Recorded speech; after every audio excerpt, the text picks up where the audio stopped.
around the clock, sports all the time. That's never going to work. That's ridiculous. Just remember to have fun out there today. And if you lose, I'll kill you. This is Tall Can Audio.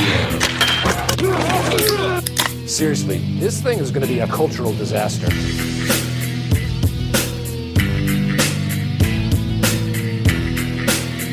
Away we go on another Monday edition of the Tall Can Audio podcast. Matt and Rob along with you as always in the TCA studio in beautiful Bytown, Canada. Apologies in advance for the state of my fucking voice. What's happening, man? Mine's fantastic. You always sound delightful. Yes. The tone, the voice, the content that it's carrying. Some of the things that come out of my word hole, yes, yeah. I get it. As of listening, when this is hitting the listeners' good ears, I will be enjoying day 3 of 15 consecutive days off. Fucking right, eh? How could I be any better? Eh? Sweatpants and slipper, robe, just wandering around in your underwear. What's the 2 weeks off? See, I don't own a robe. No. I like the idea of a robe. I just can't get there. I think I'd go full Tony Soprano with a robe. I think it would be, I don't know, man. I think I need to be about 10 years older. Yeah. Like I could see myself getting there. Yeah. A cherry cloth robe of some kind. And my dad, he used to post dinner. Yeah. And again, I say like, so my dad always seems old, but sure. Like he would have been in his late 30s, early 40s. Right. And I think of him, he'd get after dinner, he'd get into his robe, get a rum and orange juice and hunker down to whatever he was doing. I'm like, I don't know, man. That seems like a place that... Tuck it back, Dad. Well, you know what? It just seems like a place that I'm not ready for. It seems like at that point... I believe that, but I believe you'll get there. Yeah. Yeah. Okay, but I'm already older than my dad was then. I get you. Yeah. And it feels like that's where I know you're like, okay, you know what? You're fighting the inevitable here a little bit. Yeah. And it's slippery and the slope is getting steeper, right? Like I understand all that, but it just seems like it's still a bridge too far. We're on social media at Tall Can Audio. It's easy to follow there. It's not a bridge too far at all. It's a pretty short one. Check in on whatever your favorite social media app is. We're probably there. Give us a follow on whatever app you're hearing this right now if you haven't done so already. And I've brought this up a couple times recently. We're noticing the reviews slowing down a little bit. If you haven't done that yet, if you want to get TCA a Christmas gift, whatever app you're hearing us right now, just go ahead. 5 stars. 5 stars will be fine. It won't hurt you, and it'll help us a lot. So go ahead and do it. It might hurt you, like if you're... Oh my God, that was the worst. I can't believe I'm giving these guys 5. Yeah. Just do it. Yeah. The number of 5-star Uber drivers out there, you're like 4,000 reviews and they're all 5-star. I'm like... And at some point, no matter how many of these episodes that you've listened to that have only been worth 2 stars, you've heard at least one that was worth 5. So lean on that. Like any good relationship. Remember the one good time? Yeah, 100%, man. What have you grabbed out of the fridge there today? I got some stuff to work through over here. Uh-oh. So if you would maybe lead There's off. a conveyor belt operating on that side. Yes, exactly. And there's blades, propellers. Oh my God. So if you could maybe start out with what you got. Yeah, this is the final day of recording in the studio, although there is lots of first run content to come here on TCA before I depart. And I'm just trying to keep it on the rails because I still got to pack a little bit. I got some things to do. So you will notice a theme or a trend on the show on my beers here throughout everything left in 2025. This is an old favorite from the Perth Brewing Company, the Bonfire Black Lager, clocking in right around 5%. I like this one a lot. As you know, I'm a bit of a sucker for black lagers anyway, anything dark. But even on the lager front, this one I like because it carries a little smoke, which I have time for. Little smoked flavor to it. So this is not anything new, but it is a personal favorite that I hope guides me home safe tonight. Get me home tonight. Take me home tonight. I know you fucking... Are you ready to a little Eddie let money. us all in on... No, I'm totally stuck with the Eddie money. Takes me right to 2 Tickets to Paradise. Which then for some reason takes me to 38 Special and Hold On Loosely. Hey? Sure. 70s rock, early 80s maybe, but anyways. Did you have... So, now I'm going to make you wait before you tell us about your beer. Man, no problems. Did you guys have, wherever the hell you were, north of 7, like elementary school dances? From grade 6 on, there was, like, obviously high schools have dances. We had a grade 6 Christmas dance and graduation just in the fucking portable in North Oshawa. It was really classy. Well done. But someone had to volunteer to be the one to bring, like, their ghetto blaster, basically. Or, I guess at my age, you were supposed to be one of the kids who had a parent that had that combination tape deck on the front, CD player on the top, and then the little handle you could pick up and bring with you. Did you guys have that north of 7, or is North Oshawa actually more hillbilly-ish in this moment than... Well, and it's funny because I'm going to date myself here. Somebody's got to really, date. I was just going to say, you beat me to it. Yeah. So grade 5 and 6, Yeah. I was living, south of Ottawa here. Right, okay. And so... South of 7, just barely. Yeah, not quite a bit. Yeah. Anyways, it was... I would steal all of my 2 older brothers' LPs. Couple of skids. Yeah. Well, so at least one. Yeah, both. Okay. No, totally both. But they would, because they were going to high school, their bus would come first. Right. And so mine would leave later, and I would get home first. So I could steal. I wonder the guy didn't learn anything. I could steal the LPs. But it's a record player. Yeah. Okay. Yeah. And so, like Beth from Kiss Destroyer, right? Like you'd have to have that on there because you could get a little slow dance. Sure. With the full arm length apart. Yes. Right? And those are in grade 5 and 6 where you'd push all the desks back. Yeah, that's what I'm saying. Yeah. This is what our portable looked like too. Yeah. So we had that same thing. And Chris McGlone, I remember his name. Sorry, Chris. Yeah. I don't know what's about to happen. No. He would be the guy. He's like, I don't DJ? care. I don't care about that. Girls, not really. So he would, he would fire. He would spin the discs. Okay. But grade 7, I moved to Kempville again, still south. Yeah. But those were all Friday nights. There was like 5 or 6 a year. Sure. Friday nights go, and there would be somebody else would be in the gym, in the dark. Teachers coming around, a little ruler, make room for Jesus, kind of. So yeah, like grade 8 grad was in the gym or whatever, but this was just like your grade 6 class Christmas dance. Yeah, grade 5 and 6 in the classroom for sure. Yeah. Grade 8 though, did we not just talk about this on the show recently?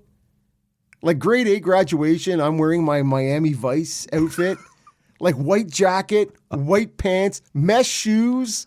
I also rocked a pink shirt and a faux pink leather tie. I also rocked a white jacket at my grade 8 grad. Man. Black pants, black shirt, red tie, white jacket. Okay, mesh shoes though. This is 1987. I was probably still wearing my running shoes or something. It was an outfit. It was, I can't remember if it was Crockett or Tubbs. It was one of the two. I can't remember which one was Don Johnson, but that's what I was going for, not the black guy. Okay. And I certainly remember Moni playing. Oh, yeah. And me just belting it out. I know the words. I know the thing I'm supposed to yell. Yeah. And I, like I said, I could just be yelling it right at a teacher. It's in the dark and you're just like, and you're just giving her. It was actually grade 8 was way better than my grade 12 or 13 graduation. It's because you remember your grade 8 and not your grade 12. And I wanted to go to the grad with the girl I went to in grade 8. And grade 12. No, she developed some taste in those next 4 years? Or? Yeah, we went to different schools. Oh. It's funny though, you know what? She went to a good one. Yeah, no, I moved. Yeah. I moved further south to 7. But that girl, so in grade 8, she was a girl. I at that age, I swore we were going to stay together forever. Oh man! Like she was she was funny. I found her good looking. Yeah, it was just she was the first girl that I was like, oh. Girls can be more than just, and so everything feels so. This is forever at that age, correct? Right? Yeah, this is. And I moved away, to a different school south of the city, and so it was done. Yeah, no, right. But this is now inconvenient. You're going to write letters and you're going to do all these things. Yes. Well, I ran into her in grade 12 at a party. Yeah. Sort of somebody between the two high schools. Somebody was having a party, so it was some overlap. Yep. And I ran into her, and man, we were just two totally different people. Like, I can't believe somebody changed between 12 years old and 17 years old. Yeah, well, it's 13 and 17. But yeah, it was. Yeah. It was like, oh my God. We were never going to make it. Yeah. But it was so, like, you knew in your head, but it was this thing where she was so perfect. Yep. Like Winnie Cooper. I don't know who that is. It's Wonder Years. Oh, yeah, okay. Anyways. I bet you're wondering how I've ended up in this situation. Yeah. Yeah. No. What are you drinking? I am drinking something from a Dutch brewery. Hey. Called, let me just see if I can. The Dutch Rudder, 5.9%. No, it's the Double Dutch, and it's 10.5. It would have to be. Anyways, it's called the Mower Sleutel. It's the macaroon robot or macaroon machine. It is the coconut pastry stout. See, everything about that sounds awesome except your first attempt at pronouncing. Yeah, Mower Sleutel. Sure. Yeah. That's probably right. Yeah, it sounds totally like it could be possible. Yeah. Macaroon machine coconut pastry stout coming in at 10.0%. So I've taken a first pull, and it's licorice. There's quite a bit of that sort of star anise licorice kind of. It's thicker. Yeah. I'm not getting a pile of coconut or pastry. I'm just getting booze. That's great. Yeah, like really just that sort of thick, syrupy licorice. If we pull back the curtain here, good listener has to know there's another show to be recorded after this one. Yeah, when I drank a West Coast in the green room. West Side. Yeah, so 6.5%. So Rob's off and running. Yeah, I'm going in the opposite direction you are, but I'm not working tomorrow. Okay. Well, neither am I. And I'm not packing tonight this either. is it. It's a 4-hour drive. Last year, my buddy Randy, who's in town twice a year, and the summer off, he and I went to high school together. He comes almost every summer, but I'm almost always fucked off to the cottage, as you know, right? Like it's, sorry, man. Anything in August, I'm not around. But he often runs into Ottawa to visit some family right around the time I'm departing. Last year, it overlapped by one day. He arrived on a Sunday. I was leaving on the Monday, I believe it was. And I'd already done 2 of these shows with you. I'd had a couple, then had a few with him. And then, I had to do the 4-hour drive the next day, and I didn't feel super. So, today we will be not talking to Randy, first one. Second of all, sticking right around 5% here. 4-hour trip, feeling a little oily between the cheeks. Merry Christmas, everybody. Pick your cheeks, whichever ones you want to. It's totally... I think everybody knew what you were driving at, unfortunately. How much time do you spend listening to Philadelphia Flyers radio broadcasts? Is that the one with the guy with the really high voice? He's guy he sounds like the Red Florida Wings guy. Panthers guy does that a little bit. The Red Wings guy and the San Jose Shark guy and not Sharks TV guy. I was thank you. I think he used to be St. Louis. Maybe I've got that backwards. He went from San Jose to St. Louis. No, I think I'm right on this. I'm like 48% sure. Yeah, I think that seems high, Matt. Okay. But so there was an incident, and I saw this on Twitter, and then I started getting people sending it to me on our social medias and by text. So it went a little viral.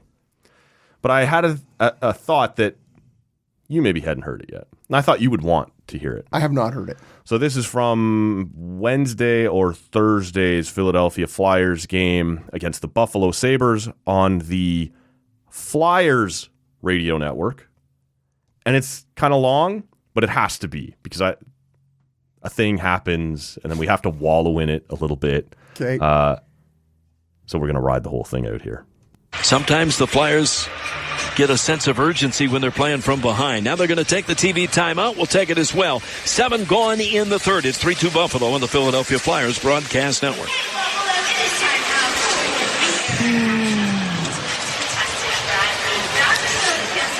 Pump it up, it up, it up, it up.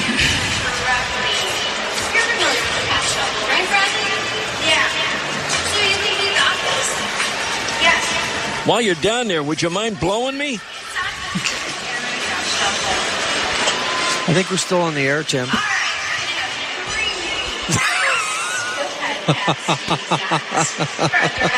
No, we're not, are we? Let's go shuffling. Yeah, you are, Tim.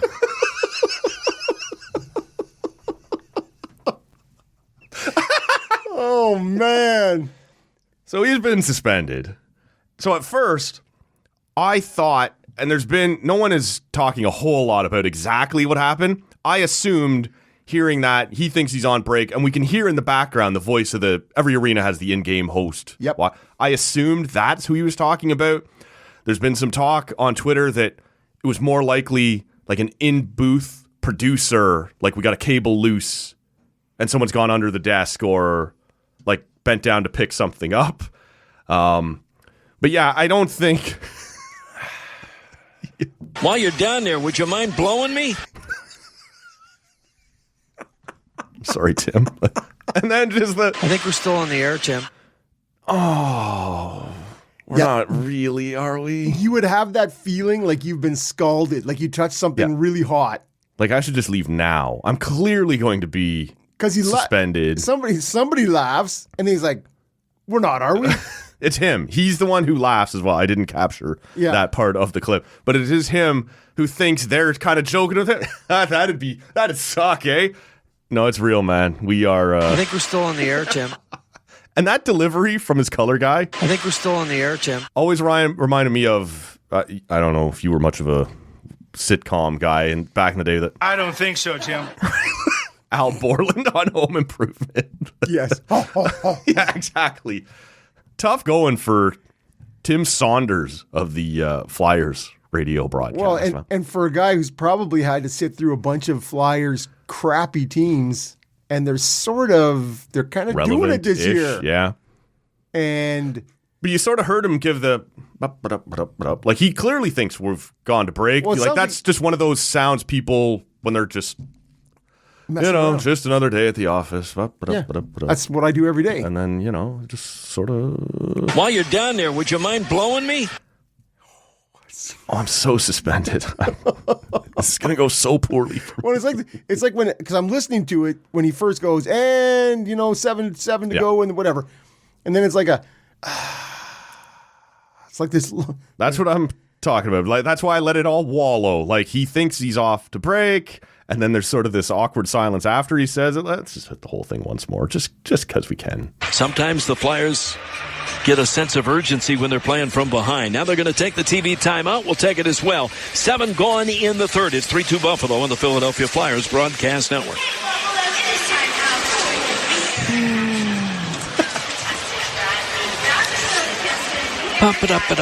Just another day at the office.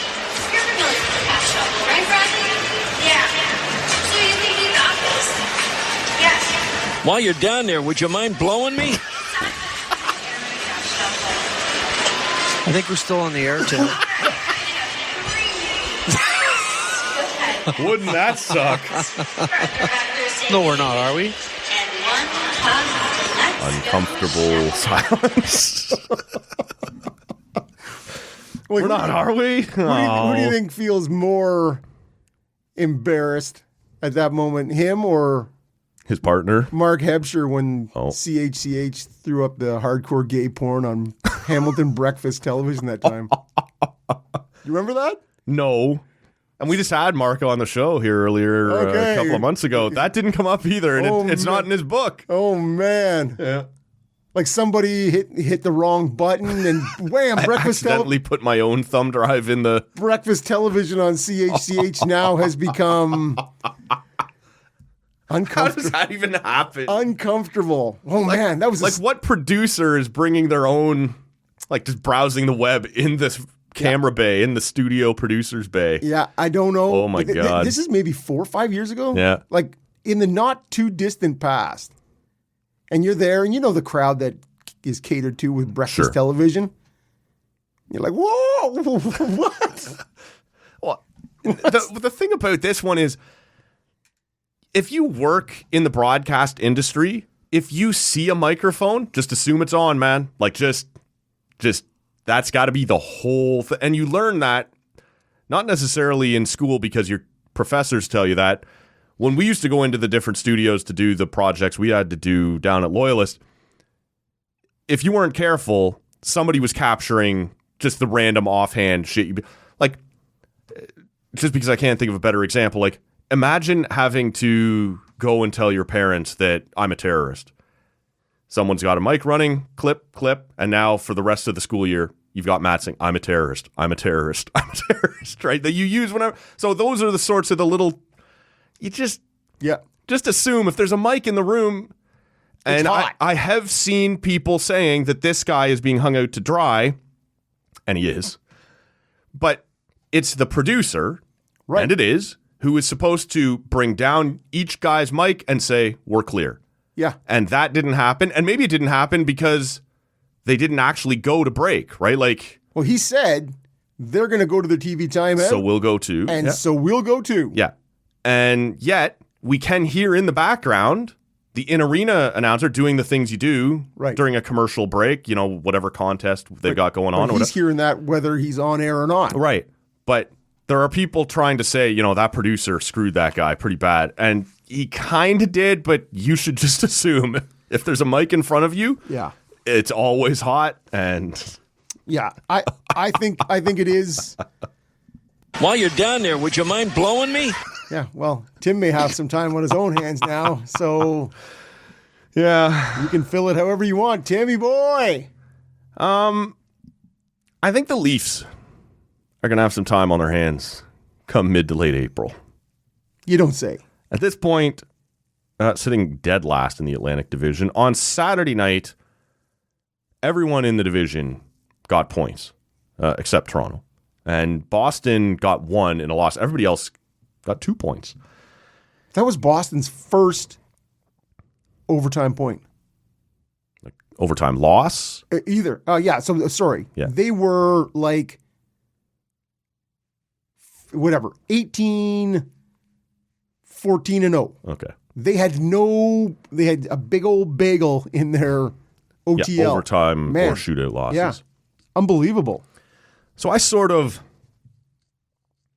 kind of went off on Thursday after the loss to the Capitals. And it was fairly pathetic. Nobody... There was poop in the bed. Did anything. And the thing that sent me over the edge was Craig Berube's quote when he was asked sort of, you know, how do you explain the lack of desperation? I don't know, go ask them. Them. And to me, that was a complete abdication of leadership of what, like, you, if you want to, you can bury them in the media. You can say, we're not doing this, we're not doing that. You can go into the room and bury them. You can't separate yourself like I am not part of that, right? I am not part of this. I think that was a complete abandonment of leadership, and not a good look for an NHL coach. And then they went out on Saturday, and they didn't exactly wrap themselves in glory in trying to, you know, show some desperation, show that they're into this. They lose to the 32nd place Nashville Predators. You think our last place in the division is bad? Check this out. I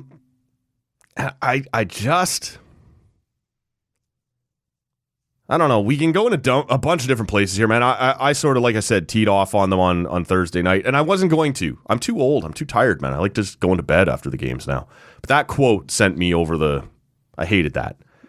But you had said what in the green room, you had questions or ideas. Well, I got ideas. The other quote from that was somebody said, "Do you think like your message isn't resonating, or do you need to go back to the drawing board too?" And his response was, and I'm paraphrasing now, was essentially like, "No, message is the same. They got to do it. They got to follow it, right? Like it's like I'm not going to change. No. I'm not going to grow. They need to." And I thought that was also, that's even before he dropped the go ask them. Yeah. Which is the clear dividing line 100%, between man. What I'm doing and what they're doing are not the same. And so This is a dude who coached them to their first division win in how many years? Last year? A really long time. Like, I don't know. But decades. Yes. Yeah. Yes. So somehow he's become a bad coach. Sure. Do you agree with that? I don't think he was ever a very good coach. Okay. This is interesting. Because if you remember, he was the belle of the ball when the Leafs... But if you remember, I never liked that signing. I never thought he was the right guy for this group. Right. And that is the thing, right? Is you can be a good coach. Sure. As long as it coincides with the a historically hot run of one goaltender for 6 months one time. Right. Well, and do you recall when he left St. Louis, or he was fired by St. Louis? Yep. And they asked Jordan Kyrou. Yep. I don't know. He's not my coach anymore. He's like, yeah, that was his response. Wasn't like, yeah, man, we'll miss him, whatever, blah, blah, blah. He's that was like, Jordan Kyrou essentially going, fuck that guy. Yeah. He's like, psh. And he took shit for that. The fans in St. Louis booed him afterwards. And we talked about it on the show when it happened. He has to do a teary press conference that came. I was just voicing my opinion. Everything about it was stupid. Like, he shouldn't have. The way the game is played. Don't bury the coach on the way out, even if you didn't like him. And he shouldn't have had to apologize either. Like, right. Everything about it was just, this is so 2024, 2025, whatever. Sports masking, like just the things you're supposed to say, and everybody knows you're full of shit, but you just say it anyway so you don't get what Jordan Kyrou got. Yeah, how about coming back later and just saying, you know what, I didn't like it. I didn't like him. We didn't see eye to eye on a bunch of things. It's the quote that William Nylander would give if this happened today. Oh, yeah. Right? Psh, beat it! Like, whatever, man. Why am I the whipping boy? And he's not, so, and really, it's hindsight, but he was, like, honestly, Ottawa wanted him. Like, this was coming to the end of the... DJ. And so, the Jacques Martin replacement. Yes, exactly. And so you just had that sort of, and you knew there was going to be a replacement because Jacques said, no, I don't want the job. I'm not coming back full time. Yeah. And you had forced Jacques to stay before hiring Craig Berube. But you had Berube was on in Vancouver. He was on. He was just talking. Yep. And the whole time. Hey, you won a cup one time a while ago. Yeah. And he was just, it was like the dollars and the term were just going up. Mm-hmm. It was this sort of, it became this, everyone needs him. Everyone needs this guy. And it's because if you look at his tenure in St. Louis, there is this, he won a cup. He was the coach when they won their only cup. Yeah, in St. Louis. Yeah. Yeah. And so, so there's no cup in Toronto. Oh, you said Vancouver is why I... Oh, he was on Vancouver radio was all I was saying. Okay. Sorry, yeah. I understand why you would feel like that. Yep. And so there was this, but all he had done since the cup was steadily go down. Yeah. Yes. And so now, again, he comes into Toronto with a talented team. Mm-hmm. They were excellent last year. They weren't. And they got to the second round. Yay. Okay. How many? They weren't excellent. How many other times did they get to the second round prior to this? We did that one other time. Yeah, okay. So there you go, man. Awesome. He is not this team's only problem. They weren't awesome. No. So you're saying they were masked by above average goaltending? So you and I have, yes, clearly. And you and I traded texts about this earlier in the week. Matt's just too close to it when he's saying this is not sustainable. This is not working. Matt's just too close to it. It's true. And it's not sustainable. And it's not working. And now that you're not getting that goaltending, and you can see it. When Joseph Woll came in for Stolarz, as they've traded off injury timeouts, when he was playing really well, you can win, as any team can, with good goaltending or well above average goaltending. And when the goaltending falters, there's nothing there. There is no system. There is no, what do we do when we get in the zone? You try harder. This is it. I said on that show I recorded after the Thursday game that it reminds me of the old meme, the beatings will continue until morale improves. The screaming will continue until... You got anything else for us? You got an actual plan? You got anything, or you just want to yell dig deeper some more? This is it. Work harder. All right. Thanks, Coach. And I do think at this point, they've given up on him. And that's not okay either. Look, I'm not saying he's the only problem. Their guys are not playing well enough. They're capable of more. I don't know how much more. Like, there's a bunch of things that collide here, right? Like the Austin Matthews injury versus has he checked out? Like, dude has 13 goals and 9 assists. Yeah, that's a 69 goal scorer at one point, which was nice. 33 last year, though. Yep. With missing some time. But yeah. So we have to have a conversation. How much of this drop off is based on, because he's leading the league in blocked shots per 60. Nice. Yeah. $13 million for block shots. Luke Glendening with top line minutes. Brandon Tanev or Chris Tanev, whoever the forward both is. of them, really. Yeah. I think you get that cheaper. I would love to have gotten that a little bit cheaper for sure. So I do think Matthews is hurt. Now, when I say that, I don't know that he's still injured. I think an injury has happened that has changed him forever. I think I think so, because if it didn't heal after 4 months off this offseason, will it ever, right? Like how long can you? Good for that guy to get paid then, because man, oh man. But at the time, he's coming off 60 goals and scores 69. Like he earned what he got, and then catastrophe struck. Now, is he really, what do you say? He's got 13 goals? Yeah, 26. So he's on pace for about 30. Maybe it's 14 and 9. It's 23 points. So he's on pace for about 30 this year. And is he now just a 30-goal guy because of that injury, or could he get back to 40 if he wasn't stuck playing Craig Berube's style? All right, and this is the question I wanted to pose to you, but you're now flipping it to me. Well, which was and you used the word when we were out on Saturday night. Yeah, you said he's broken, and so. I think the longer this type of play drags on, the more you have to assume that's the case. Because even if a guy with the talent that he had through the first however many years of his career has decided, I don't give a fuck, every now and then you'll still see him whip off a shot like he used to. Or he's got 418 career goals. Like he could be.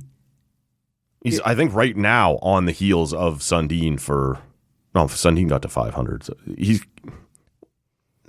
we talked about him being on pace. Like, he would have broken it last year on another 60-goal year. Well, we talked about him breaking the Leaf all-time goal record.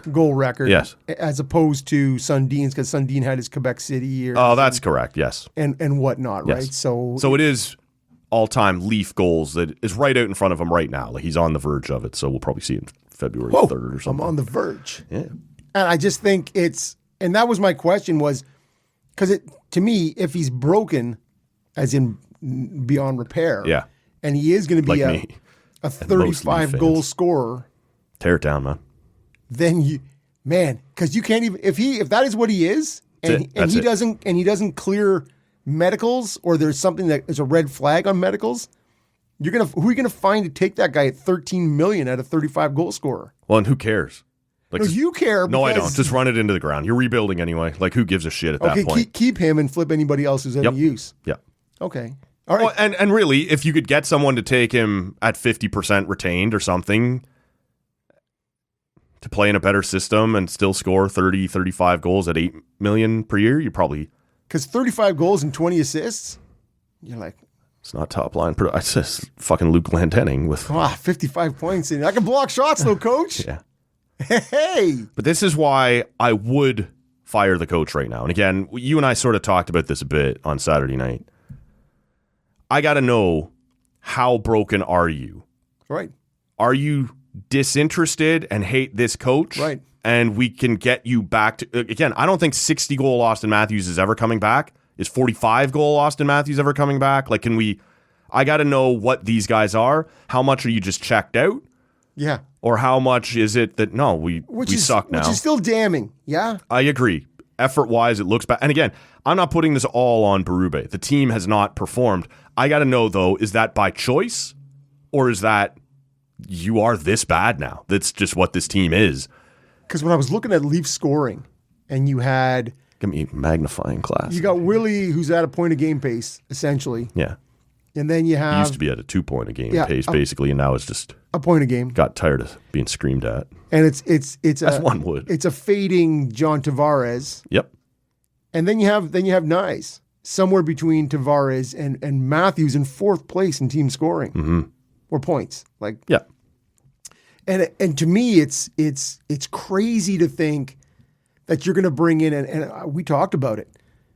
You got Pete DeBoer out there doing all these interviews. I've heard him twice in the past 2 weeks on Toronto radio. You're like, all of a sudden, sending out the signals like, I'm here. I talked about Berube doing all these radio hits in between as things started to ramp up and it became apparent that he was going to go somewhere. Yeah. And now you have DeBoer around. DeBoer, as much success as he's had, wherever he's gone, he's also got a shelf life. 100%. And so what happens if we get a little bounce back on the Matthews file, and then in 2 years he's like, fuck, that DeBoer nonsense is getting old too. Well, what do we see then? And then you're like, man, that's terrible. Well, the interesting dynamic on that is that, like, Boston has your pick this year, short of you. Thank you, Carlo. Finishing in the bottom 5. It's top 5 protected. Right. So are you better off just ride this out, let everybody stay pissed, suck ass for the rest of the season, and get something good into your system now, right, in terms of a prospect? The problem is... Sorry, Boston has their pick this year? Yes, for Carlo. Right, so... Everything gets pushed back a year. If you finish in the bottom 5 this year, Boston will get it next year, and Philadelphia gets the Scott Laughton pick a year later. Right, but if you look at the standings, like, Toronto would have to suck harder than they are right now. This is what I'm saying. Like, there's I'm teams not at the bottom who are just like, I think this team is good enough to finish 25th in the league, right? Yeah. As opposed to 27th or 28th where you need them to be. So it gets complicated. And so you're almost forced into, again, I come back to fire the coach, see if you get the dead cat bounce, right? The new coach bounce. Yeah. But there is no world in which you get into the playoffs this year and are suddenly a contender again. Yeah. I don't see this team as that. Now you'll get Tanev back, and like, these are important pieces. How long can you ride the OEL train? Yeah. Like, he's like 5th or 6th in team scoring. Yes. Like, and you're like... Well, so much of it was that way. Even earlier in the year when it was Tavares and Nylander, like, even for them, their shooting percentage was off the charts. The Leafs have crossed 30 shots on goal twice in their last 15 games. They're averaging like 24.5 shots a game. You can't win that way. And that's what I was talking about months ago, last season with Berube. You're just allowing teams to control the possession. You're getting caved in all the time on shot attempts and actual shots. But he had an unbelievable year from your 2 goaltenders. Yep. Now you're not having an unbelievable year from 4 goaltenders. And 100 points from Mitch Marner. Right. Well, and that is part of it. And that is the counterbalance to, if you want to keep Berube, he doesn't diminish offense. Mitch Marner got 100 points for the first time in his career. Right. Under him. So, look, there are ways to discuss this, but I don't know how to approach this offseason until I see whether or not this team is just not into this coach. And that is damning. I'm just not that into you. No, it happens, man. Yeah. So to me, and it's interesting because I think everybody was, and it's funny because in the offseason, everyone was like, fuck Mitch Marner. Good riddance. And then I'm still holding on to that. As the team has sort of, and so you should. Yeah. As the team has sort of slid down the standings, you have more people saying, well, there's Mitch, and there's Mitch. What about Mitch? See how good Mitch was last year? This is not all Mitch. So, and there was the narrative that you traded for Matthias Michelli. Yeah. Coach hated him immediately. You got Dakota Joshua, and you had Nick Waugh. Yeah. And so the thought was, can we replace... In the aggregate. that 100 points from Mitch Marner with those three guys 30 and 30. in a like 50 from Michelli, because that's what everyone's like. Yes. Oh, yeah, in this perfect world, if you can get 50, Sure. playing with better line And I liked mates. that move. Yeah. Right. And then you go, whereas right now, those three guys are combining for Nothing. 40 points. Yay. Anyways, it was Mike Johnson who said, yeah, but what you also need to consider is, and this is preseason, is what does the bounce back for Austin Matthews contribute to this, right? The 33-goal Matthews, surely he's going to come closer to a 50-goal range. Right. That the Matthews bounce back, which I thought was a different way of looking at the whole thing. Not just those three other guys. No. But what is the bounce you and I back? talked about it. I don't need 65-goal Matthews. I need a 50-goal 50. Matthews, and that should be easily within range. And so it's not. It does come back. Well, he's got 14 through almost 30. Well, the team having 35 or 36 games, whatever it is. Yeah, he missed a few. He's at 29, I think. He's 5 or 6 below. So, anyways, it is a nuance. There are many layers to this onion. But I do think at this point there are only two arguments for not getting rid of Craig Berube, outside of just fuck off, we're not paying another coach. Is one, you don't think Pete DeBoer's the guy. The guy you want is not available right now. And so why fire to have Derek Lalonde take over? Whatever, at that point. You're just Peter Horachecking that shit right to the end of the season. Ah, you better check yourself. Yeah. Or you don't trust. You don't want to give Brad Treliving that bullet. You're not going to be the guy here in a few months anyway. So we'll clean house completely and you'll be a part of it. I was going to say, because I think you can't look past Tree Living, right? In terms of... No, this is a poorly constructed roster. And poorly constructed roster, which we asked that. We had that conversation. You and I had this conversation 3 weeks ago. Yeah. Is this a bad team? Is this a poorly constructed team, or is it just injuries and bad luck? Right. And it seemed to be a pretty resounding, this is just a poorly constructed bad team. Yeah. And so that's on Tree Living's watch. Yep. You don't have your next two firsts. Nope. And you have a coach who isn't able to coach the athletes he's got. And there is now clearly tension between him and the locker room. Can you fix that? Sometimes you can, sometimes you can't, right? But if he's now just going out to the meeting, it's their fault, it's not my fault. Yeah. Oh, okay. Because it certainly comes across now as him saying, yeah, they need to be better. Yeah, and they do. I'm good. Yeah, that I'm less certain of. Do you think he'd like to go back to hearing about the Core Four again? I kind of would. That quote of him going, I'm glad I'll never have to hear about the Core Four again. Fuck, I miss that fourth guy. And you're like, okay, well, guess what? You can hear about the Core Four and division titles, or you can hear about... Jonas, you're fired! Jonas Siegel had a piece in The Athletic this week talking about they're on pace to have the lowest attended season since they moved into the ACC in 99. People are not... MLSE keeps jacking up ticket prices as they do. This is all right. And I see a lot of people like Austin Matthews, William Nylander, and Mitch would have been a part of this had he stayed. Like, this is the most talented group of my lifetime. You will see Nylander and Matthews on the all-time top 10, top 5 list of points, goals. Like, the amount of talent on this team and the amount of people online, and not crazy motherfuckers that you often see. People just going, I don't like these guys. I don't like this group. This is I acknowledge all the talent. This should have been, but just there's something about them that people don't like. And now you're seeing Matthews get booed. And I know they sort of put the spin on, we put the hand of the year, the Hogan. They tried to spin it as, let me hear it. That's him saying, I heard you fucking booing me. You can try and pretend that's not what it was, but that's what it was. Of course it is. And fair enough, man. Like, you're booing me and I just scored a big goal and that's... And now you're cheering me, bitches. But now we have this relationship with the fans developing and... Because in all this excitement, excitement comes in a couple of different brands of division winners and personal success. Yeah. Who in this talented group is ever going to get the Dougie treatment, right, or the Wendell treatment, right? Like, who is even the Darcy Tucker treatment? Trust me, man. When you go down to 2 conference finals, but we love that guy. So right. Okay, who gets that treatment here? Even a Matt Sundin. Yep. Who gets that? Nobody. Nobody is going to be stuck with that. Who do you look back on Troy with Stecher. fondness? Yeah, oh man, that guy. They should trade his ass right now because the good pub he's getting is the value you'll get. Yeah, 100%, man.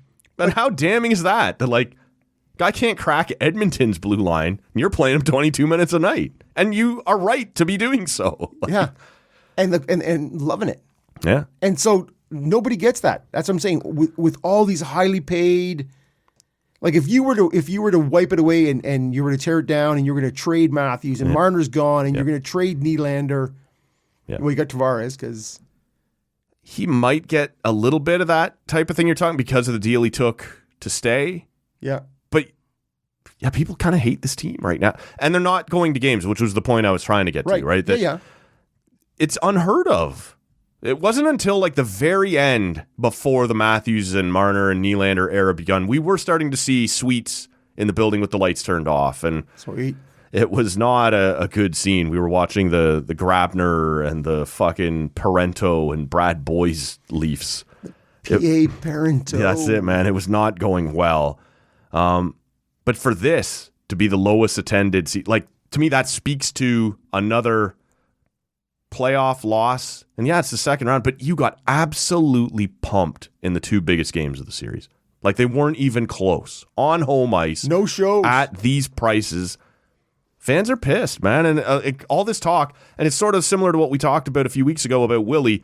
Willie's cool, like he can handle being screamed at. Yeah, to a point. Leaf fans, they're loyal, they'll show up all that. To a point, like yeah, it's a big market, and yeah, but if I don't like this team and the ticket prices keep going up and they're not performing, yeah, no, fuck it, I'm not going to go. And to that point. I was. It's a bad spot, man. Apathy's dangerous. I flipped over to listen to a little 1050 on Friday, last Friday, and they're doing their 12 days of Leafmas. Yes, in the morning show. Yeah. Yeah, and so Koliakovo, this guy phones up and he's like, "I'm going to open the envelope," and he's like, "We have for you 2 tickets to a Leaf game." I'm busy. And there's silence for a bit, and then he's like, "Well, I hope they do better than they did last night." Like it's just it's almost an obligation. And so it was like instead of this, woo, man, I got tickets. Leaf tickets used to be hard to come by. Hard to come by, and instead it's just, and then it's like, oh, and I see him buying the tickets, $250 cash. And the guy's like, well, I think there's $40 a beer, so so it's just, it's like the feeling in the fan base is. We're down on this shit. Yep. It's no good.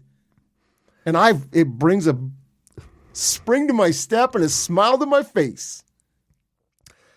Yeah, I want to talk to you in a few minutes about the year that it's been for the Senators, but that matchup with the Leafs, I think told a couple of stories. Like I think we both picked the Leafs to win that series. We did, yes.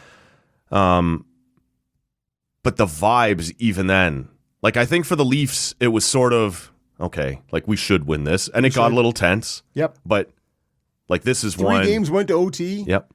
Went 6. And if it goes 7, like everyone was trying to stir that up. Like, oh, are you feeling it yet? And I wasn't. But had it gone 7, I would have been Well, because that would have been, man, put that on the Mount Rushmore of Leaf. Yeah, not only did you shit that away, like, yeah, it would have been blowing a 3-0 lead to your provincial rival who you held the what is it, 4 series. 5-0 now. 5-0 now. Like, everything about it would have been disastrous. But the Sens fans, quite rightly, were like, good, we're here. We have arrived. We have made our statement getting into the playoffs, and it's all up. Not uphill in a bad way, but we're moving in the right direction. Yep. And the Leaf fans were just like, fuck, let's just get through this and get waxed by the Panthers and go home. Like, it was sort of a fait accompli. Thank God, man, we've kept that ghost in the closet. Let's keep going. We have our thumbs on those pigeons. Right, well, for now, right? Like, so. Well, I keep thinking, when do we play the Leafs in the regular season? Why are we missing out on this good shit? The Leafs are here twice in like the last 3 weeks. It's so late in the season. Like, we'll already be dead. We'll have sold by as then. as of recording. Yeah, Ottawa's going to play Boston for the 4th time this year, and final time. I think and we haven't played the Leafs yet. I think Ottawa's in Toronto on like the 28th of December or something like that. Okay. Like I think it's right after Christmas, and then Toronto's here twice very late in the season. I want some of that, a sip of that sweet, sweet nectar. Yeah, I just come full circle on it. This is a poorly built team. The players are not doing their share. Like it's not good enough, and the coaching, which was never correct, is clearly not good. But I would fire the coach just because I got to know in the offseason what was this year. Did they disconnect from this guy, or are we this bad and it's time to start selling off piece? And I really would rather know that by the deadline than by... Then you sure as shit be better. Who's the interim from within? Derek Lalonde. Is he in the system already? Yeah. Where is he? Is he an assistant? Yeah. That's who everyone was blaming for the PK. And yeah, well, because blame the PK because the power play is so good. Well, that's Mark Savard. I brought this up, like I said, in the vent show I did on Thursday night. Calgary gave you their power play coach without a promotion. Like, we'd like to have that. They were like, yeah, okay. That should have told you all you needed to know about the value of that fucking guy. The power play is awful. Absolutely awful. And with the pieces you have, like just on instinct alone, Matthews, Nylander, Nyes, Tavares, whatever, Ekman Larson, Riley, should be middle of the pack. Right. At worst. And they're just not. And so I would make the firing just because I got to know, have they quit on this guy? And there's all this talk, are you going to give this group another coach? The Leafs have been oddly stable. It doesn't feel like it. In the 3 coaches, 10 years. The Oilers have had 7. Yeah. In this time period. The Stars have had 6. And both Babcock and Keefe are number 2 and 3 in terms of term. The length of time they coached the team since the expansion era for the Leafs. So they have actually been, if you wanted to, overly patient at times. Like sometimes when it's not working, it's not fucking working. Like pull the plug a little bit sooner. Yeah, the Keefe, they went a couple years too long with Keefe, I think. Yeah, I would say so too. Like for Babcock, the guy turned out to be a fucking psycho and the guys hated him by the end. That had to happen. For Keefe, I think everybody just agreed it's time. It's not working. Like we got to try something here. Yes. He was a good regular season coach. They kept running the guys back and the coach back, and you're like, well, what are you doing? We got to do something here. Dunk, dunk, dunk. I'm just going to keep whacking my head against the wall. Oh, it doesn't work. So a year and a half of Berube is absurdly short, but in terms of the number of coaches, the Leafs, I don't feel like, have churned through the way people are painting that pic. Don't give this group another... If it's not working, it's not working. And what are you going to do when you know you can't do the whole roster turnover and keep Berube? No. Because what does a Berube roster look like? I think you're mostly looking at it, minus William Nylander. So league-leading shot blocker, Austin Matthews. Yeah, so... Yay! To me, I think... Him and Phil Deneau. I think you are... Yeah. He's already gone, man. Somebody else has snapped that jewel up. So it is... I just think you have to do it. You have to do it. But then you're left with... You have to either stick with Lalonde. Fuck, no. You're doing the DeBoer thing. So now you're paying 2 highly paid... And you know DeBoer's going to demand 4 years. Top dollar. And 4 years or something. Yeah. You got 2 years left on Berube. So it's a mess, man. It is a mess. Before we take a break... But I'm sending True Living with him. And that's what I would too, and this is the other thing. When I say if you're not prepared to fire Berube right now, it's for one of 2 reasons. You don't think your guy's out there right now, or you don't trust True Living to make the next hire, which circles back to your point. If you're firing him, Lalonde is taking the job for the rest of the year. Interim. And then the new GM will hire a new coach. And that makes sense, is you put the interim tag on Lalonde. Yes. And then in the spring... And he's had a ton of success. True Living, bam, you're out. And you move forward and you go, okay, we're going to go in with new coaches, new GM. Everything, yeah. Everything. Before we take a break, we did see the Habs reacquire Philip Deneau from Fabulous the Kings. Phil Deneau. And there had been some talk, I guess, for the last couple of weeks that Danault has no goals right now. And it's not like anybody was ever expecting him to be a high-scoring whatever, but he's got 5 points total, no goals. I need a little more than that from you at the price that the Kings were paying. But I don't know how much more than that the Habs need. Like, they will need some more than that, certainly. If they're bringing him in as a 2C that they've long sought after, it's not the guy. That is not the guy. 3C, though, I could see you there. At 5 points, I'd be comfortable with a 5C, but a 4C. But they score, right? And they need a little help to defend. Yeah, Jake Evans for now. Look, they still have to find that real 2C and work from there. But he was always comfortable in Montreal. Former captain. I would say I had forgotten that. You mentioned it in the green room. I did not remember a point where he was the captain, but turned out to be true. It was. I don't doubt you, Bob. Infinitely forgettable. And brief, yeah. Because I think Weber was. Yeah, he was the stopgap.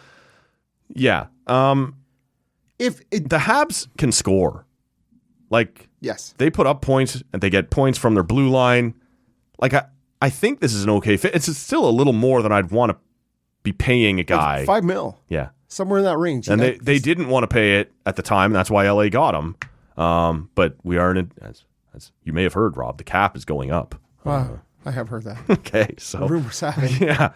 So I don't hate it for Montreal. And if he's comfortable there, like, I can see them using a piece like that, but it doesn't solve, as you pointed out a minute ago, their real problem. We still need a 2C.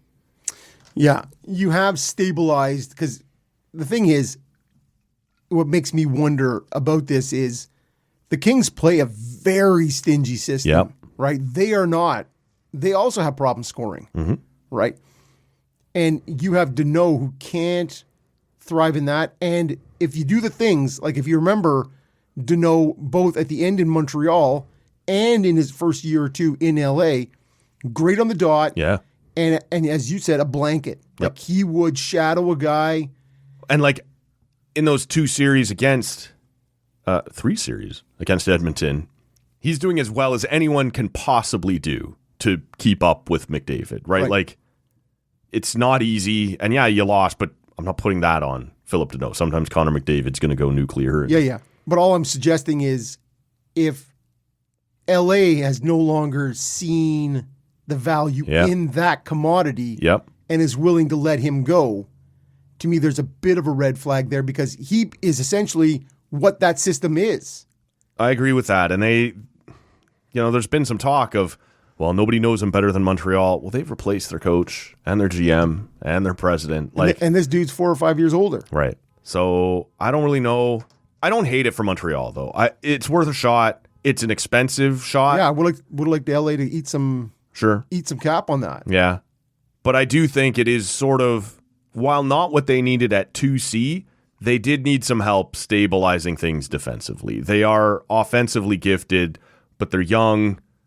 They're not particularly responsible defensively. I think this could help that. But yeah, I need to know, are you going to can I ask you to be a 30-point guy again? Like, where can we get you to here? 5 points, not going to be enough for where we want to go. I think you see the past is prime.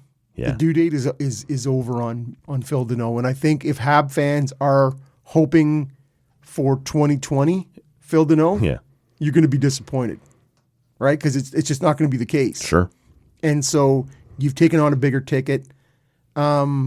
And they have the room, I believe. That it's not an issue there. They are not tight. Well, less so now. They've gotten a little bit tight, but they have some things they can do to. Right. And so I wonder if it hamstrings them further down the road. Yeah.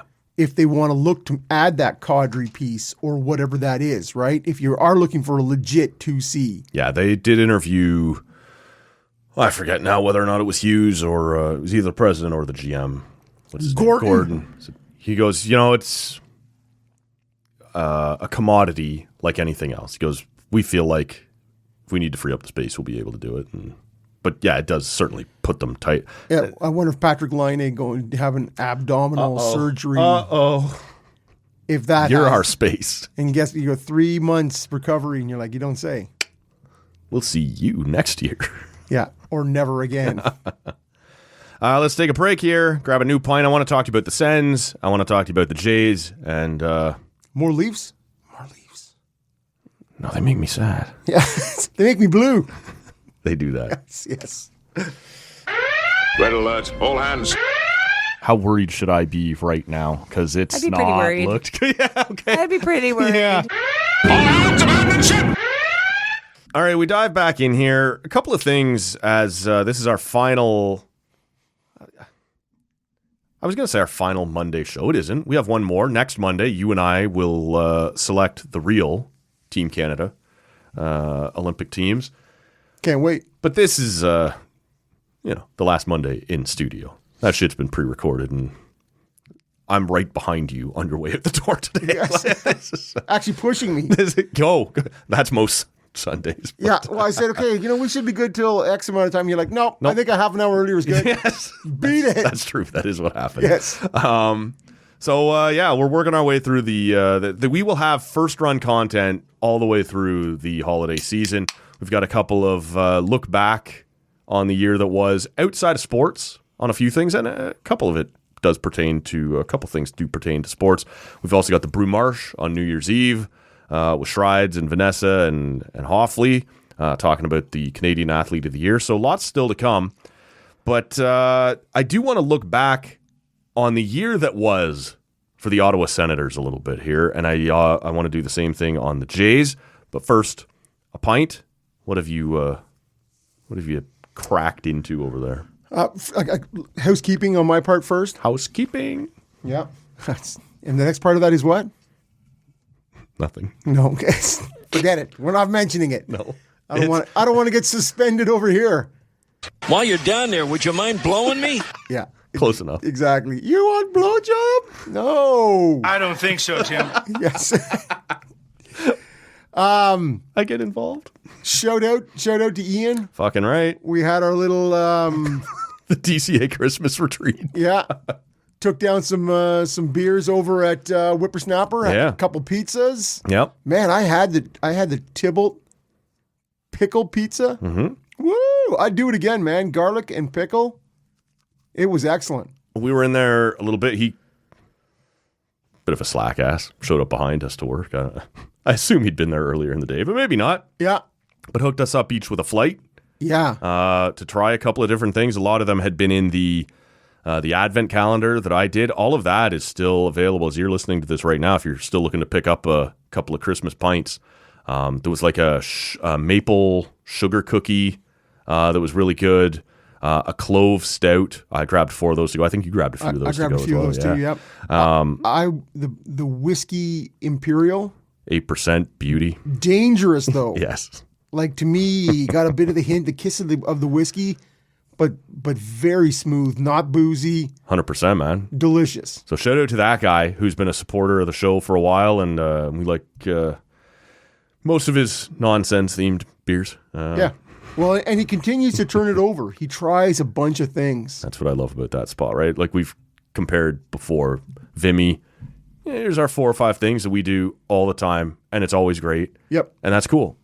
And Ian's a brewery that's like, I'm going to do this great, and now next month I got 4 new things to offer. But he always has the there's staples. The Wanderer, Bohemian Pills, like 100%. That's the Rock and Hops IPA, yeah. Like he's got his staples as well. But the adventurousness is willing to take a try. And again, I think he's starting to do Sunday brunches. Just But the pizza, if you like a nice thin crust, not too loaded down with. To me, I was very impressed with. And the they're pizza. doing the takeout on that now. I didn't even know that till we got there yesterday. There was a couple of takeout orders, like somebody, Yes. So I'd stay for the beer if I was you, but you can take out the pizza to go as well. So shout out to our buddy Ian, and thanks for the flights there at the TCA Christmas party. Yeah, and the other one was a belated, for me, thank you to Angela for the, I'm wearing the socks today. The toasty toes. Yeah, so appreciate that. Yeah. Angela, Lake of Bays. Another great friend of the show who's been hooking us up all year, and I know is a loyal listener. So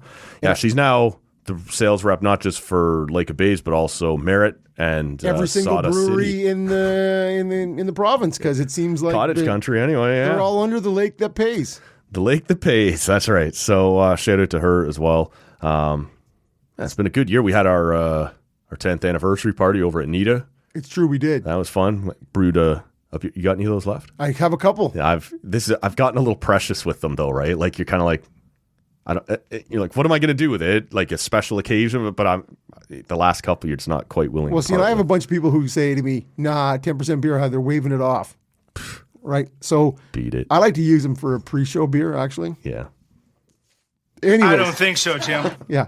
So, anyways, doubling back to your initial question, now that the housekeeping is out of the way. Oh yeah. I forgot we had a roadmap for this. I am sampling something else local. I am hitting a little beyond the pale. This is their 28 Mays Later.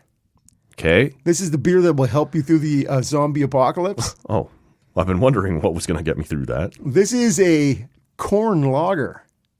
So there's I don't know, man. Corn in the mash, comes in at 4.5%. So after my 10% Imperial in the first half. Oh, I get that. Pump the brakes a little here. I cracked it and I almost get a little cream corn. Well, you would. In the smell. Yeah. But to me, it tastes like a lager.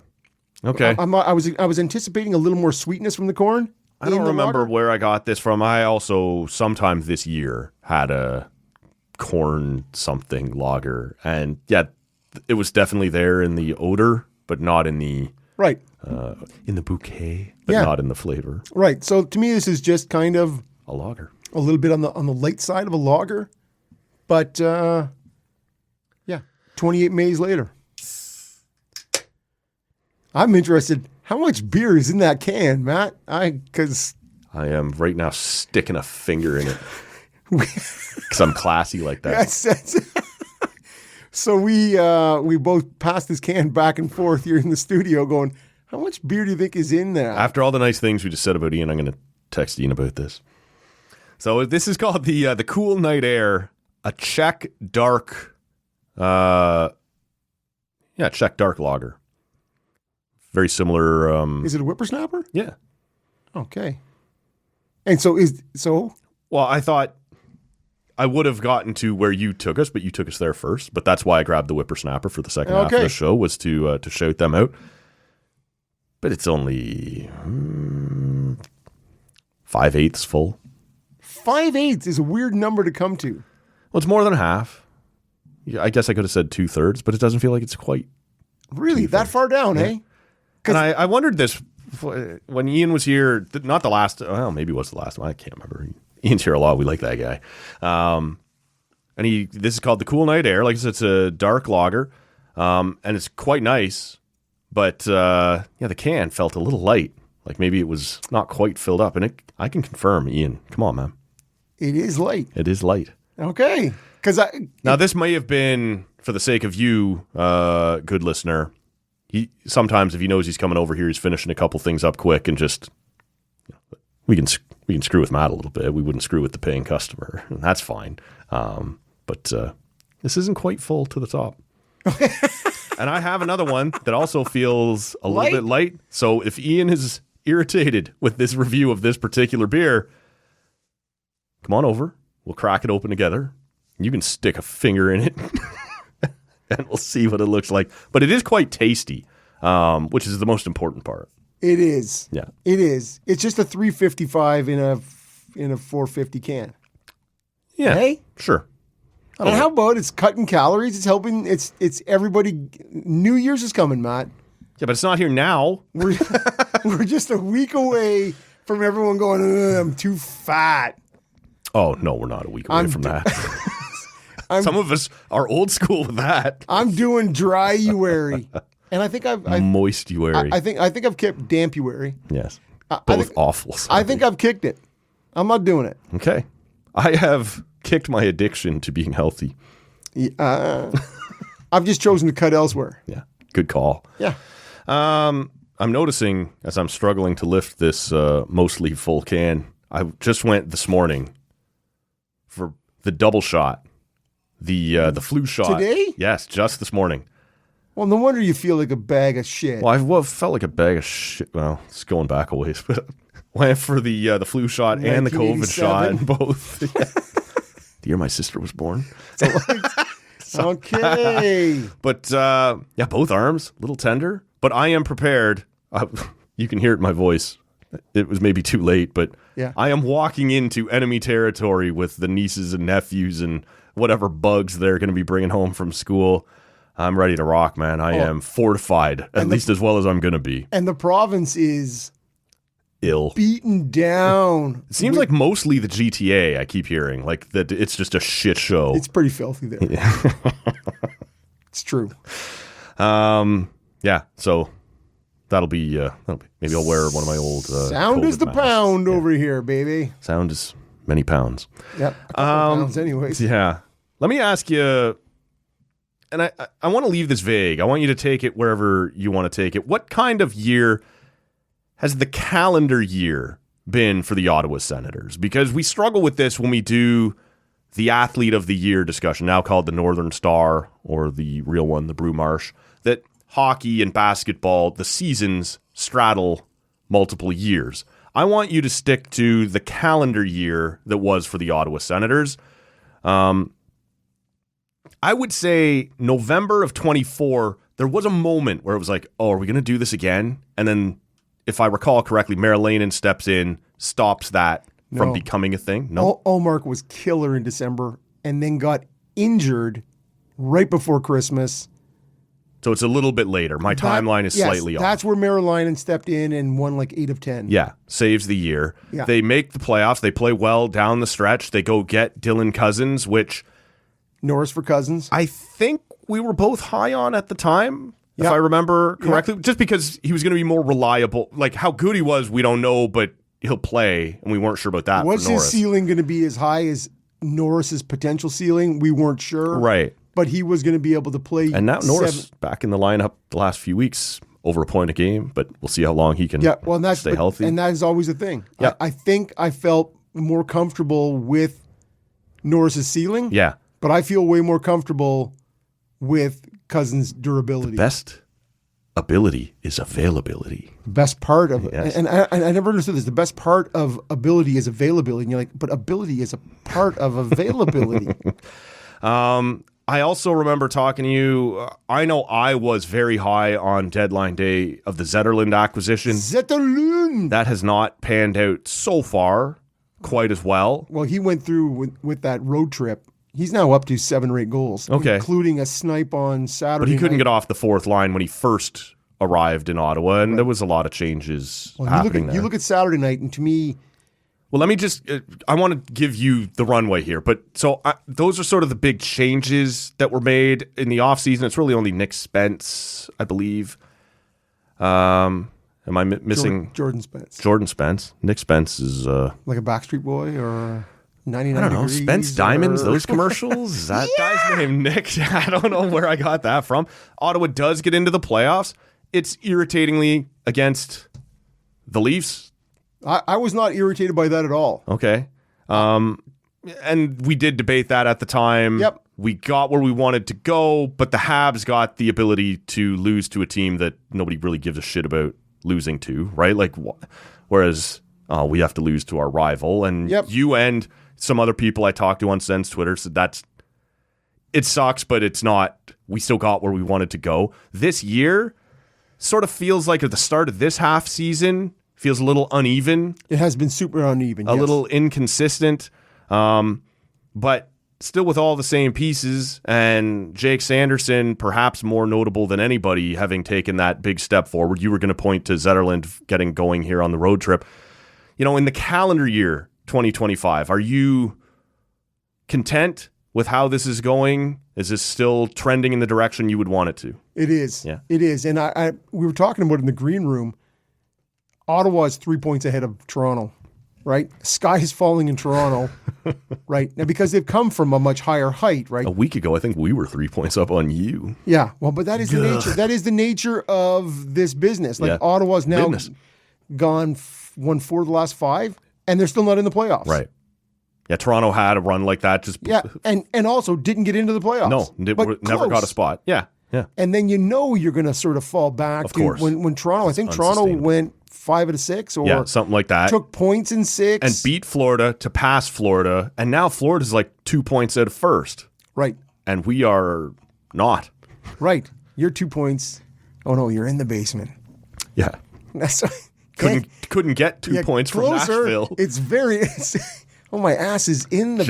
Just quickly, because I want to stay on the Sens. As you and I talk right now, the Leafs have not yet played the Stars, but Monday, when people hear this, that will have happened. Is it a Leafy thing where they squeak out like a point or a win somewhere, or do they get absolutely buried by Dallas on Sunday night? They're rolling into Big D. Tough travel from Nashville. With a case of the Big D. About to take the Big D. So to me, I think had it been more embarrassing of a loss to Nashville, you could have fired them up more for Dallas. There would have been this. Yeah, I could see that. But instead, it seems like that's a wishful scenario. Yes. Right? Last night, prior to the loss to Nashville, and you're like, how is this going to go? Now I just see them getting steamrolled. I said to you at the pub last night or at the brewery, I said the most Leafy thing to happen would be for them to lose to Nashville and then come in and get the win out of Dallas. But you're right, that Nashville game didn't go decisive enough in either direction to motivate or to... You were a Luke Evangelista away from that game still being tied late in the game, man. And an Austin Matthews effort stride. 0 points last night, Matt. -3 last night. William Nylander, 0 points last night, Matt. Yeah. It's all fine. It's going to be fine. Everything's going to be great. Everything's good. The Sens 3 points up on the Leafs right now. And just to finish that, you're rolling into Big D. Yeah. And as I was looking at the standings, so Colorado in the Central, still only 2 regulation losses. Insane, man. But they're only 3 points up on Dallas. Yep. You're like, what? The Central is where the power lies. Somebody's got to go out and get a Quinn Hughes just to be in the conversation. Yes, just to be third in that division. Yes. And it's so Dallas only has 7 losses. It's just Colorado has way more overtime losses. Yes. Right? So you have 2 losses and you're even when we lose, we get points. And you're still only 3 points ahead of the guy behind you. That speaks to the quality of Dallas. Yep. And so I'm with you. Could be ugly. When we talked about the the Olympic team. Yeah. And we talked about Wyatt Johnson. We didn't talk about Wyatt Johnson, actually. No. But he was on my list He was on my list of guys, too. Down a ways, but he didn't. But that's a guy who, on the power play, like Dallas's power play. But I think that was probably why we kill is so good. That's probably why we both left him off. Though was I didn't see PP spots for Wyatt Johnston on the so. But it means as long as Toronto doesn't take any penalties. Yeah, no, you can't go. It really. Well, we're not really engaged, so they probably won't. Yeah. Well, I was looking at the number of hits too in the Toronto game the other night. Slow too, man. It's just there's. Yeah. Anyways, let's talk sense. People love when we. And you've helped me drift in this direction this time, but even a Sens conversation ends up being about how does this affect the Leafs? Yeah. Well, it's really we've been sucking a bit, but still not as bad as the Leafs. That's how that happens. And capture that. That is the safety blanket. Yeah. It's funny because, as I said, sky's falling, but yet here in Ottawa, we've gone through 20 plus games with no Tkachuk, and he's back. Mm-hmm. Took him a minute to get going, as it would, and took the team a bit to get going. Yep. At least results wise. Yeah. Then you have no Shabby, no Thomas Chabot, and no Pinto still. Right. And it's been tough. And on a team that didn't score well 5-on-5, it's really been the underlying numbers are good defensively and bode well. Mm-hmm. But for a team that you can't, as of time of leaving, Pinto was the team's leading goal scorer. Yeah.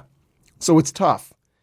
So there is still a lot of, I still feel a lot of optimism, and I believe the fan base here, despite being on the outside looking in coming up to Christmas, there's a lot of optimism here, I believe. Great end to the season last year, and as you suggested, it couldn't have gone better to draw the Leafs. Because to me, you've made the playoffs after 7 years out. Mm-hmm. You get the Leafs, and if you don't beat the if you don't beat the Leafs, you go, yeah, okay, you know what? But we got in, finally got back into the dance. Yeah. Or if you we can rattle those if guys. You do the thing and you beat the Leafs, it doesn't even matter what happens. If you're getting in, you want the Leafs over the Panthers or the Lightning. 100%, man. And so I was quite, despite the fact that Toronto won the division, to me, would it suck to lose to them for a 5th time? in 5 opportunities in the playoffs. Already immune to that. Yes, it would. But the opportunity to jump up and add to the narrative that was Toronto's playoff woes was gorgeous, right? Now, to go down 3-0 to start with took a lot of wind out of my sails. Like the show we did after being down 3-0, doesn't matter if the 2 of those games went to overtime. Yeah. It still was like, fuck, where are the breaks? Where do we...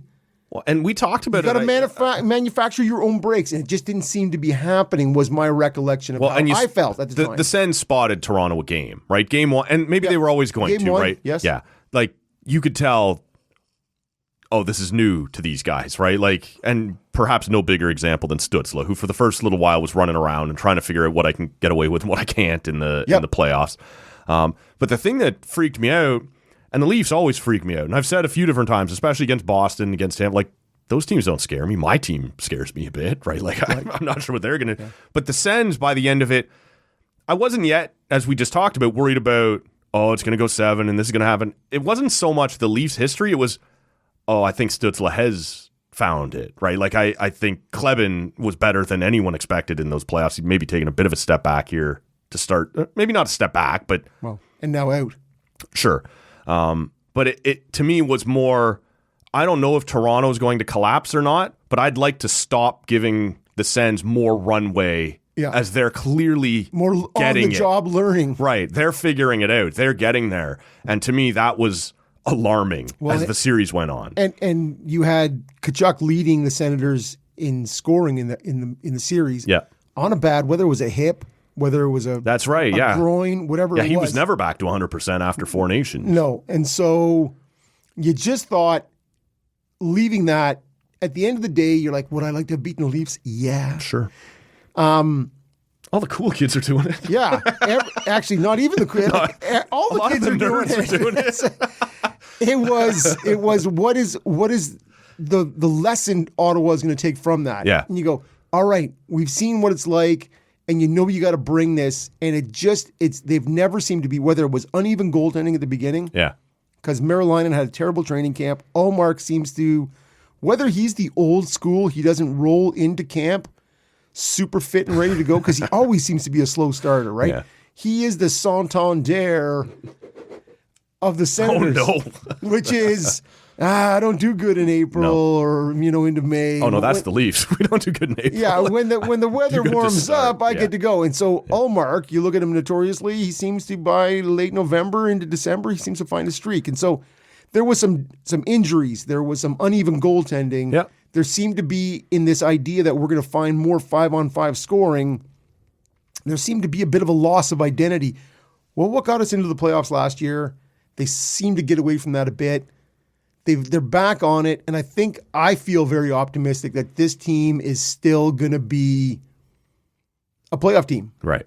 Probably a wild card team.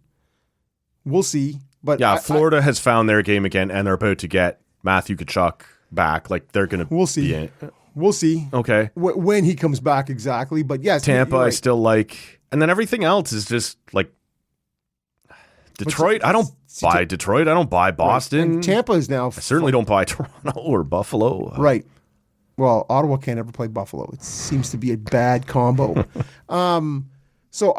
As of Christmas, rolling around. Yeah. And we still have, as of recording, there's Boston tonight and there's Buffalo on Tuesday. Sunday night game. Yep. And so we'll see what happens. But I feel very confident with Shabbat back. Give him a couple of games. Yep. Pinto will be back in the new year. I think this team will be at 100%, and we can just start to see what we really have here. And as long as they aren't too far to touch, it's been a very positive 25. Let me zoom out one last thing on the Sens, because we did talk a week or two ago. Michael Andlauer gave a quote about the cap going up, where the Sens would exist there. Steve Staios, just in general, kind of the front office, the ownership, the management, we good there? You happy mostly in 25 with what they've done? Yeah, I am. I'm sort of, we are struggling under what Dorion left us in terms of when you look at what's in the AHL, what's in the NCAA, what's at the World Juniors, you're only going to have the American kid, the defenseman. His name escapes me. Well, certainly I don't have it. Yeah, the one they traded back for. He was on the U.S. junior team last year. It's Okay. just it escapes me. There's not a lot.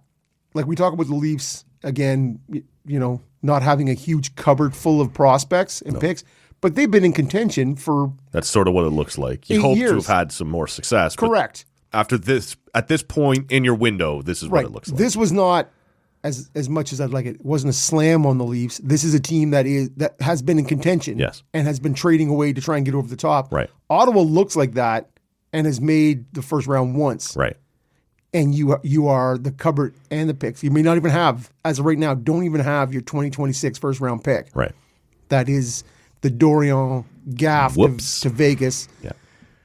That's the penalty. And so it's hard, but you have to remember this isn't Staios' fault. Nope. This is a holdover, and so you're kind of left with you are stuck with what you have right now. And so far I'm okay with it. I think there's way too much Jordan Spence in my life. Okay. The crowd, the rest of the crowd. I think there's a few of these things. Like I liked that as a reasonable bet. I did too. I liked Zetterlund as a reasonable bet. I still like Zetterlund. Yeah. Take your swing, see what happens. Like these weren't crippling moves that you were trading away huge pieces for. Jordan Spence, to me, you're right. It's an asset. Yeah. And he is offensive, and you already have Shabby and Sanderson That's right. ahead of him. Yeah. So I'm not sure that's what you need on a decor that needs to get bigger. And I'm not sure Spence is a Travis Green guy. Right. And so when you see him getting bullied and pushed out of the way, and there's just way too many gaffes. And then the first time we have Shabby back and he's healthy, Matt and Paolo is the scratch, and that is not where I would go at all.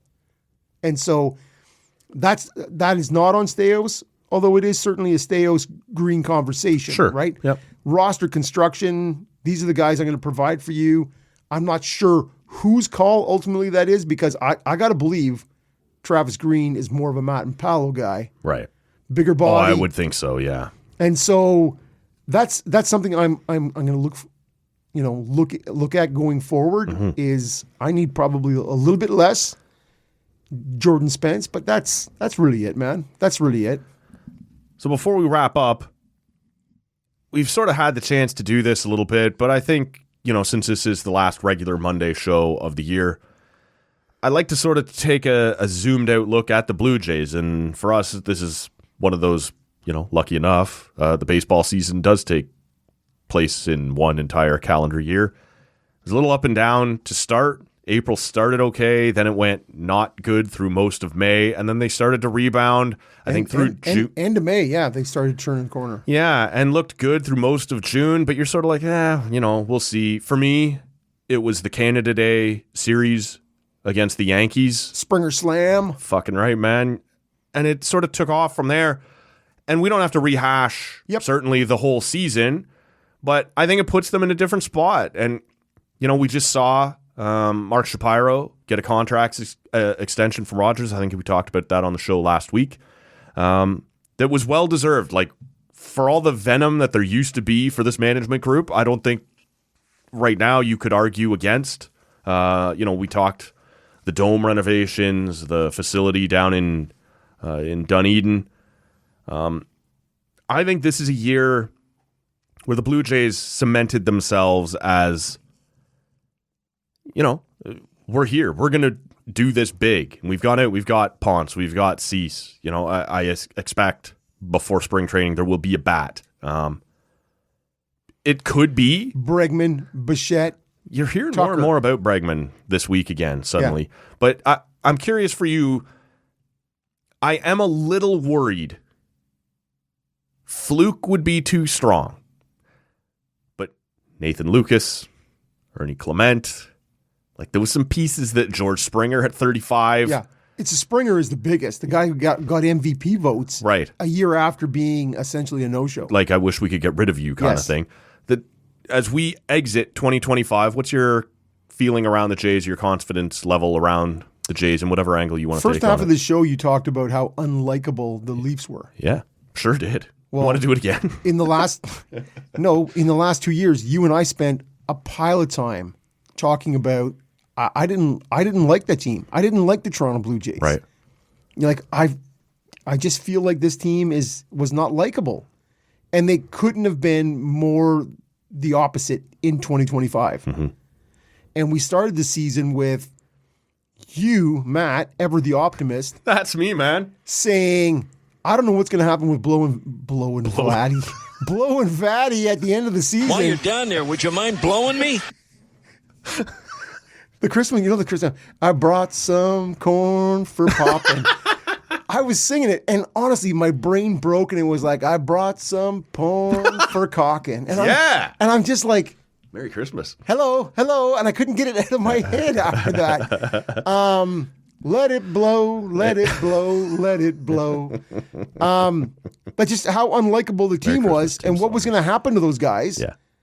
And you said, I just want to enjoy it. I don't know what's going to happen. Well, even within my optimism, it was for fear of pessimism. Right. Like, at the end of the year, Vlad will be gone. Bo will be gone. Like, we're going to be terrible after this year, so let me enjoy it. So Turns out. It was infectious. Yeah. I took it on. I'm like, you know what, Matt? That's how I'm going to try and approach this. Yeah. And I was paid back in spades. Yes. It was so much more than we could have. When they took the division lead in early July and never gave it up. Right. Now, tried the best in the last week or two in September. Yeah. Right up to like Tampa and Boston series at the end. But they never let it go. July, August, and September. They rode with the division lead and took us on one hell of a playoff run. So much fun, man. So much fun. And so I don't know if we can, like the idea that people are like, we came 2 out shy of a World Series. We're right back there. We've signed seats and all. It doesn't work. It doesn't work that way. Nothing's guaranteed. But they're doing their best, man. They are safeguarding as best as they can against that. Yes. And so they are removing blocks. The pitching staff is going to be good. The bullpen is going to be retooled. Yep. They are going to get a bat. And even with the regression at Barger, Clement, Springer, where is... Maybe Lucas. Lucas, yeah. But where is Santander? What is that new bat? Whether it's a new old bat in Bo Bichette. Sure. What does that look like? But Santander, like, I just look at... That's it. We're forgetting about him. Like, and look, this contract already doesn't look great. Because of his age, you needed years 1 and 2 to be really good. That's not going to happen. Doesn't mean in year 2 he won't be good. It just means the contract itself isn't as valuable. You still hope for don't worry about the 47 home runs or whatever it is. You still hope for a mid-30s home runs. Give me 35 home runs. That guy is a stud. 100%. Sometimes the DH, give you that. Yep. A little bit is out and left, but that's it. And so you can stand a regression from Springer and Clement. To me, those are the things. Ernie's still going to bring you above average glove. Great utility guy. Everywhere, whether it be at third, 100%. whether it be at second, whether it be occasionally at short, probably not. But first, any of the across the diamond. So I'll be interested to see what Barger does, right? Because he had a great start, slumped a bit August and early September. But he is also going to be one more year with the tools that guy's got. So I am also optimistic. It's a tough division. Man, everybody. Well, the Yankees are broke by the sounds of it, if you believe Cashman, and I don't. And I don't. But the Orioles suddenly getting back into it. The Red Sox. They were so bad in the first half of the year, right? And they weren't supposed to be, and they won't be that bad again next year. And I still don't like the rotation, but like the AL East is always going to be tough. And for me to kind of wrap it up, I would say I did go into 2025 tentatively optimistic. I would say going into 2026, excitedly optimistic. Like, okay, like if we can get similar out of most of those guys to what we got last year, plus what we're adding, man, it's fun. I said, or I will say, on New Year's Eve, on the Brutmarsh episode of the podcast, I think I discovered in 2025 that I might be more knowledgeable about the Leafs and about hockey. I think I was reminded I might love the Jays more. Yeah. Like, affectionate. Because they haven't hurt you as much. They've hurt me, but not as much. Not as much. That's right. No, that's right. Now, if I can maybe dampen your enthusiasm. Do you have to? What did you think of Bo saying, I will look to a move to second base, And then the reports that the Yankees are the front runners. It depends what we get. I don't want to see him in Boston or New York. Yeah. At all. But if we get Tucker or, find another bat. The opposite field, to right field doubles that Bo could get in those two stadiums. I know. Yikes. But that's sort of one of those things that's like, okay, well, he's going to go do what he's going to do as long as we're okay. Yep. So, we got just one more to go here in the studio before we shut it down for Christmas. As I mentioned, we have prepared first-run content for throughout the holiday season, so stick around for that. But you and I always do a little Christmas Eve spectacular. Yeah. Maybe overstating it a bit. Oh, it's a spectacle. Spectac. Okay. It's spectacular. I prefer spectacle, but yeah. So we'll be back with that on Christmas Eve, as I said. Plus, next Monday, you and I will unveil our correct Team Canada Olympic men's hockey rosters. I was struggling to come up with why Hockey Canada had been. I think I said in that episode, which may have already been recorded, that there was a reason they were trying to push these teams. Why don't you do it later? And I couldn't remember why they wanted to give the World Juniors the spotlight. So why don't everybody wait until after World Juniors to announce, but you still have to submit on December 31st. Hockey Canada went, there's no chance that will stay secret until the 5th or whatever it'll be when the World. So thank you, Frank Saravelli. Yeah, exactly. They're going to unveil on December 31st. We will be a couple days ahead of them doing it properly, but lots to come. Make sure you're subscribed or hearing us right now. I hope you'll join us on Christmas Eve. We'll see you then. See ya. I've got nothing here. You're giving me baseball and hockey, and I got my keister blowing in the wind. That made to look like a fool here. That's just dumb. I don't want anything to do with this place. This place is run by a bunch of children.